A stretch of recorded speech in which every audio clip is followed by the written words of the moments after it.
Radu MAGDIN is an independent political analyst. He's CEO of the consultancy firm SmartLink Communications. He's joining us from Bucharest. Thank you very much indeed, sir, for being with us. In the early days of these elections, Georgi Simeon was heavily tipped to win. How much of a surprise is this? Thank you so much for having me. Indeed, it is a certain surprise, but if you're looking at the pattern of previous elections in Romania, ironically, the outlier made it in previous elections. We saw this in 2004, we saw this in 2014, and we saw this now as well. Now, of course, there are positive reasons for that, right? The quality of the winner, or there are negative reasons for that, the quality of the negative campaign against the loser. So you could say that Nicu Jordan has ticked both, and Simeon has also made some mistakes in the past few days. Nicu Jordan campaigned, if I understand it correctly, on predominantly clamping down on corruption. He's staunchly pro-EU, he's staunchly pro-NATO as well, which is almost the antithesis of his opposite number. Which part of that do you think resonated with Romanian voters?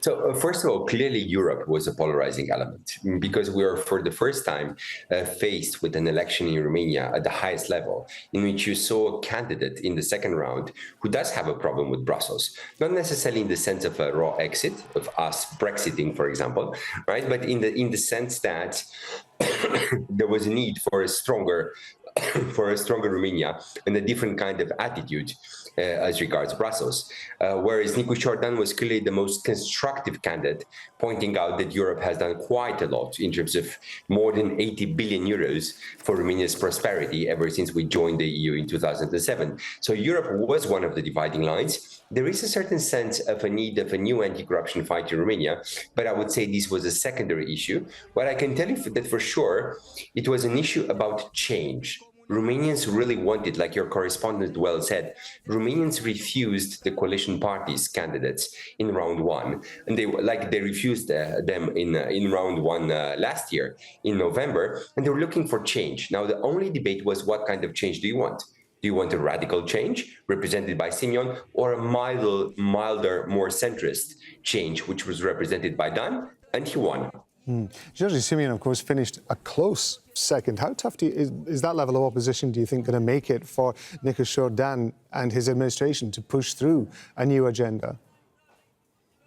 So first of all, due to the fact that our current parliament is very divided, and we see as the Social Democrat Party, who is still the largest one in Romanian parliament, this party has some instincts to withdraw into opposition. We're likely to see a minority government formed in the months to come.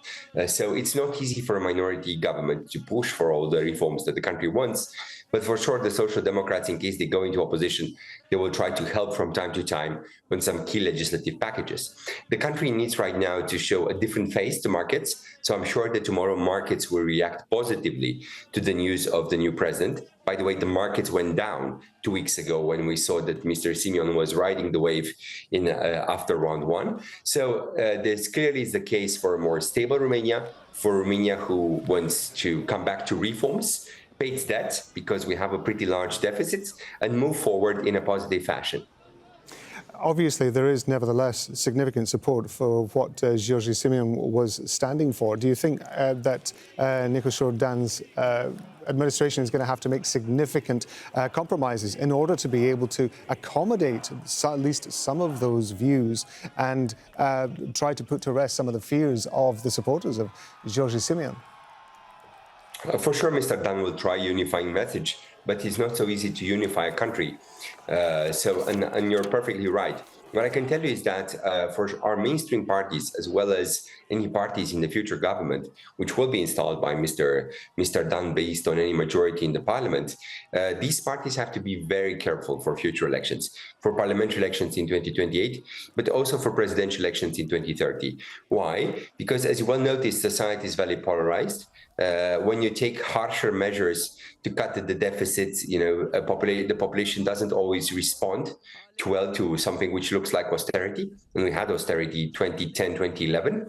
and it didn't go that well for the government then in office. And separate from that, I would say that Romania is also, like other liberal democracies in the EU and across the world, is experiencing a great realignment. What do I mean, a great realignment? We're switching from social democrat, liberal, conservative parties to a polarization in between those who want a more open Romania and those who want a more close, more patriotic Romania. So yes, this is a challenge to remain, but it also remains to be seen if the opposition can play a smart, constructive game or just rely, as they did in some of their arguments, on a lot of conspiracy theories so far.